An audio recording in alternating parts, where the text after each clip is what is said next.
Sid, tell me your story, how you got into the data science and working on online advertising and marketing. Firstly, thank you for having me here. I've really enjoyed the sessions today and meeting so many of you, so thank you. And I also realize I sound awful on the microphone. And I mean, you got this sexy British accent going for you, and I sound like this, so. Trust me, I've been working on this all my life.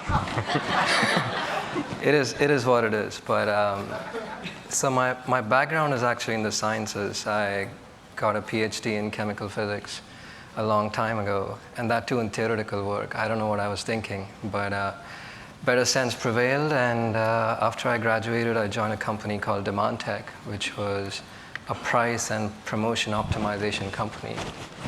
And we took large amounts of historical point-of-sale data from offline retailers, and we built econometric models on top of it to optimize prices and promotions at the store product level.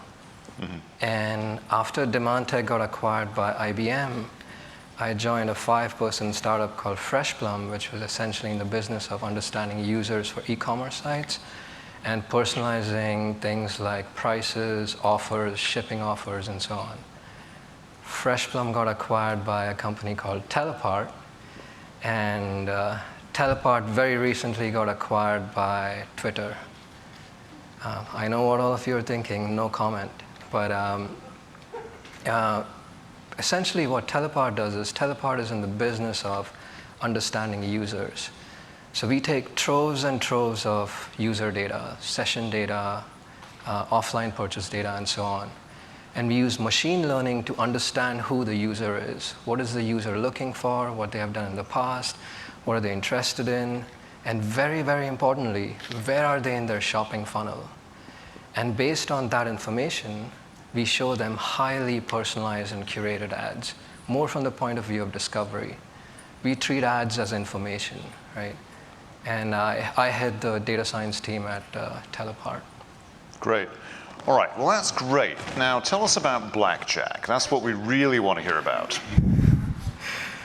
There's no way around it, huh? It's in the title. It's in the title of the talk. But yeah, a long, long time ago. Well, not so long ago, but yeah. So I played blackjack for the MIT blackjack team when I was in grad school for about 3 years. And well, very quickly, so blackjack is the only game in the casino that has a memory to it, right? What happens in the past has a bearing on what's going to happen in the future, because the dealer deals you certain cards, and they put those cards aside. Those cards are not coming back, right? So you have some information about the remaining cards in the decks, right? And you can actually make probabilistic predictions based on that information and turn the odds in your favor. That's what we did. So, how did that work out for you? I'm here. It worked out. It worked out pretty well. It did sort of get me thinking about applying numbers in the real world, because that's essentially what we do in data science, right? I'm not just saying this for the sake of saying it, but you take historical data, you clean it, you sort it, you build models on it, and you try to make predictions about the future, right? That's essentially what we did. And a couple of other things I would say is, one around variance, right? So the one story I tell everyone, since we are on this topic, is that one of the first hands of blackjack I ever played for the team, I lost $35,000, right? I won't go into the details, but that's when, and then I couldn't breathe for a few moments, right? It was more than 3 times my annual salary. I was a grad student. But over time, we realized that the more we play, the probability was in our favor, so we were going to win. I mean, it always plays out, right? So we had mad daily fluctuations, big wins, big losses. But eventually, if you looked at longer periods of time, we were always up, right? And that's what I keep in mind when we run experiments. Always let your experiments run through. Don't end it after day 1. Don't claim victory after day 1. Don't admit defeat after day 1. The second one I would say is that the rules of the game were always changing, right? If we had stuck to our original strategy, I'm pretty sure we would have lost very quickly. The rules of the game are always changing, and we had to constantly adapt. right? For example, casinos started hitting on soft 17s, they stopped offering surrender, the cut cards kept going up and up and up, and eventually, bam, came the automatic shuffler, right? Which made us really change the way we were doing things. And for this topic, I believe that today, attribution is actually having its automatic shuffler moment. So, what is an automatic shuffler, just so the audience can understand, and what it did to your game? Oh man, so automatic shuffler is basically where before every hand, the cards keep getting shuffled. So what happens in the past has no bearing on what's going to happen in the future because it's a fresh start, right?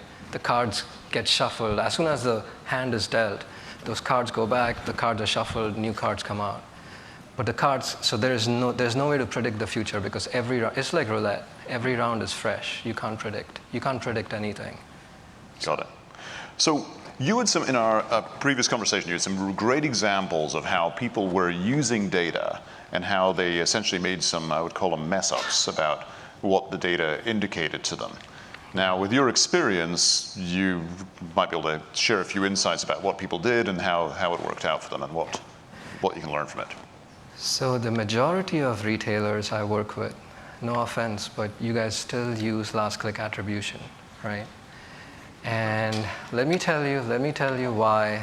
I'm sure you've heard this a lot, but let me tell you why it doesn't work, right? It's essentially because of the patterns of mobile usage. So let me tell you a story. It's a true story, right? So this ad exec, he went to this airline company and he told us analytics. I don't think the word data science was coined back then. So he went and told his analytics company that, hey, you guys, go run your numbers and tell me when are people buying tickets, right?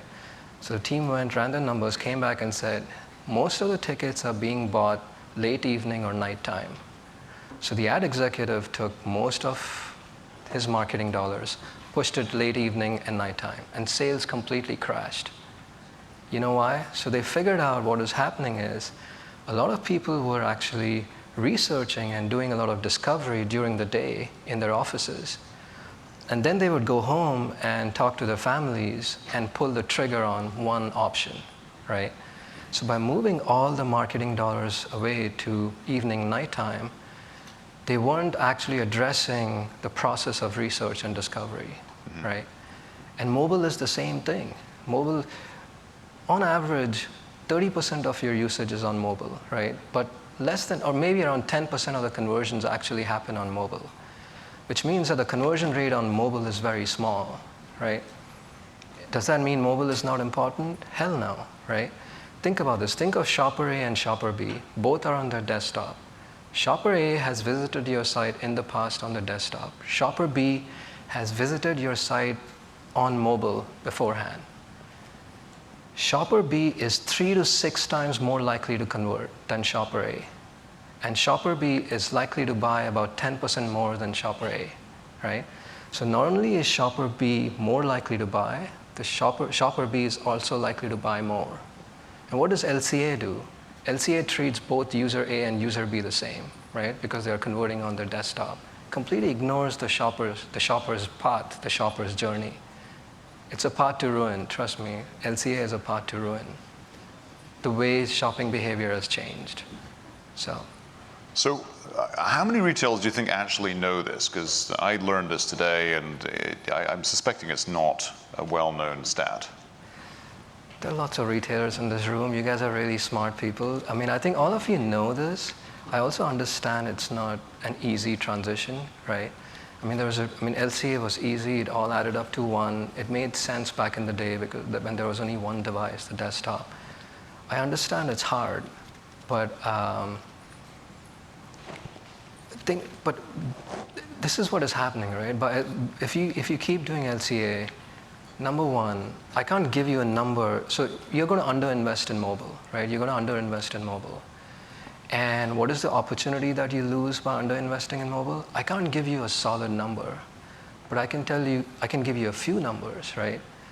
Remember, if you invest in mobile, yeah, your mobile conversions might go up a little bit, but that's not the important point. The important point is that you're addressing your most valuable shopper, okay? which is your cross-device shopper. Another stat on the cross-device shopper. Cross-device shopper is 8 times more likely to buy offline than a single-device shopper. So number one, approximately 3% of your audience is across devices. Approximately 3% of your audience is cross-device shoppers. The 3% of that audience accounts for more than 20% of your revenue. That is the segment you're trying to address. Number two, get rid of this notion that mobile ads don't work. Especially with the progress of native ads, in a lot of cases we see mobile ads having higher CTRs than desktop ads, right? So it makes sense, actually. It makes sense to not get stuck on this LCA and start thinking about mobile and other things that you ignore when you ignore the shopper's journey. So what are we to do? Because if we look at what's happening right now, there's a proliferation of different media types. Mobile, it's very difficult to actually tie that same user to a desktop if they're using more than one device, or it can be hard. Yeah. And then there are also these walled garden media sources like social media and so on, where they're not going to give you the touch point or the view and that information. So you're working on very incomplete information already. So how do you figure out what works? So just to clarify on Neil's point, so when he talks about some of these platforms having walled gardens, so some of you actually use third-party multi-touch attribution systems, right? It has its place today, but it's probably going to get more difficult to use those models in the future because with these walled gardens, you don't know when the user is actually seeing an ad. You don't even know which user is being exposed to the ad. So if you miss those touch points, how are you going to build those models, right? So in terms of,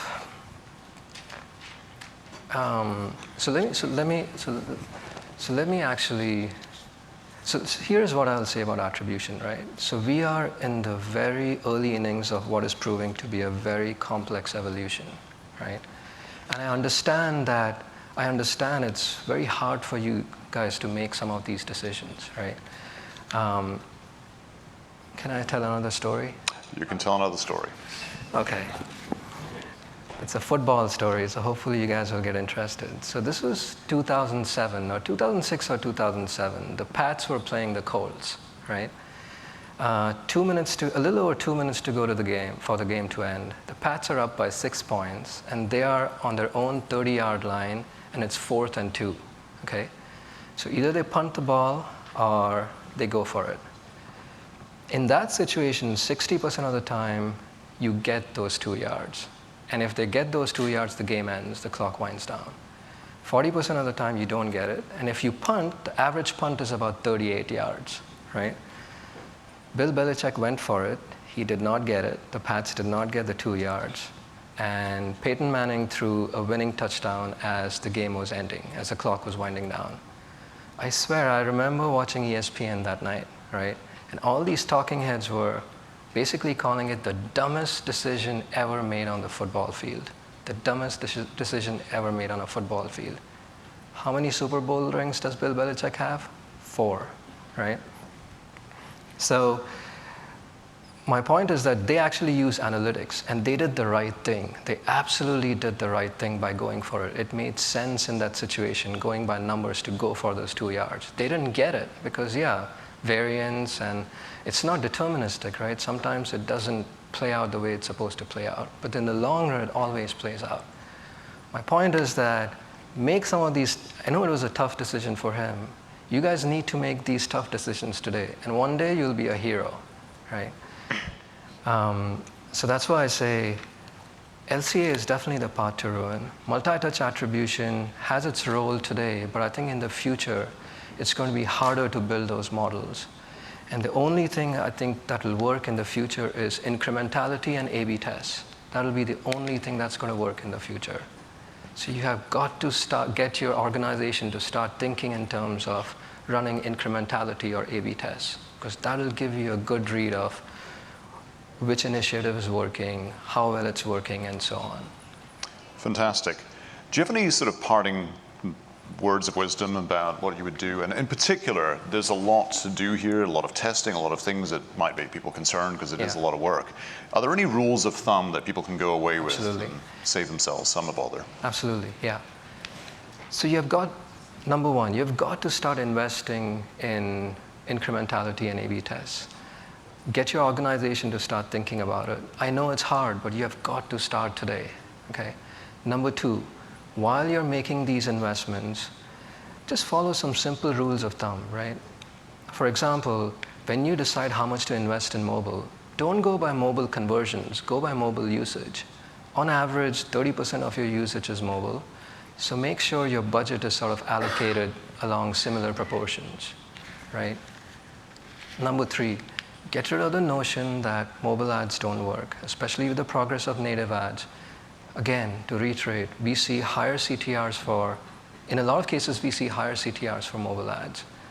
Number four, work with vendors who understand your users, where your user is, across platforms, across devices, and so on.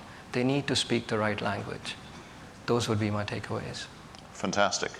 Thank you. We have a little time for some questions, so if anyone has any questions for us, now's the time. I see a hand there, and probably more. Hi, Jay Uni from Ancestry. So you talk a lot about cross-device and attribution, and I'm curious, some things are easier to measure, like Facebook, mobile, desktop. Other things are harder. We get into partners like a Drawbridge or a Tap Ad or something like that.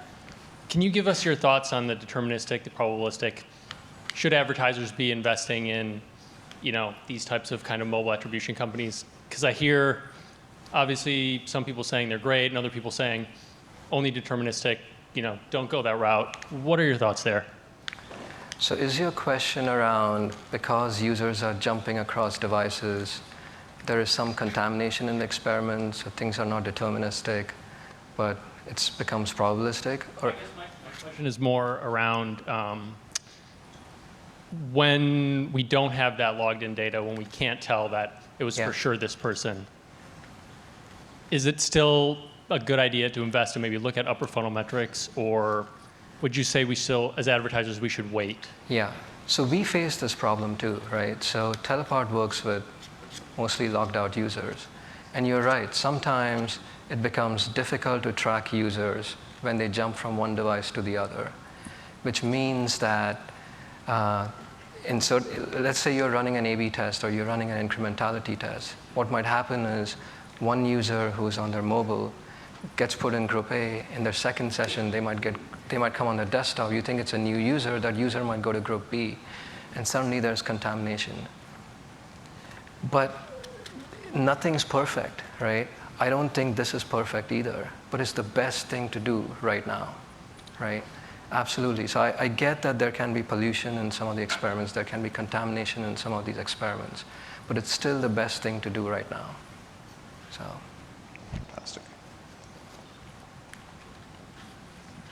Thanks. So you talk about doing incrementality and A/B tests, and and how sometimes experiments fail. Like it's 60% chance you're going to get the 2 yards, and 40% of the chance 40% of the time you don't, right? And then with an A/B test, sometimes the results are indeterminate. No A is equally good as B, and so you don't know which decision to make. Can you talk about your experience in creating a culture where that kind of result is okay, and how to move forward with those kinds of results, that you can wait before you get the real answer? So is your question more around, even when the results have reached significance, the numbers have reached significance, there's still no clear read? Or is your question around, how do you teach your organization to wait till the results have become significant? When the results are significant and there's no clear read. So you've put all this time, you've put months into some test. There's no clear read, so now you don't have a great direction forward, and it's time to run another experiment. That can frustrate a lot of people. So how do you bake that knowledge into the organization? I think that would depend on the specific situation, right? If there is so let's say you're looking at incremental conversions or something, and both A and B lead to the same number, then so on that basis, it's difficult to decide. But maybe there's some other metric based on which maybe one of them actually is better for user experience, even though it doesn't increase conversions as more than approach B is doing it. So I would say, to be honest, we haven't really come across this many times, but if we did, I would probably look at some other metric to actually make a decision. right? Thanks. Okay. Fantastic. All right. Thank you all very much for your time. Really appreciate it. Sid, total pleasure. Thank you very much.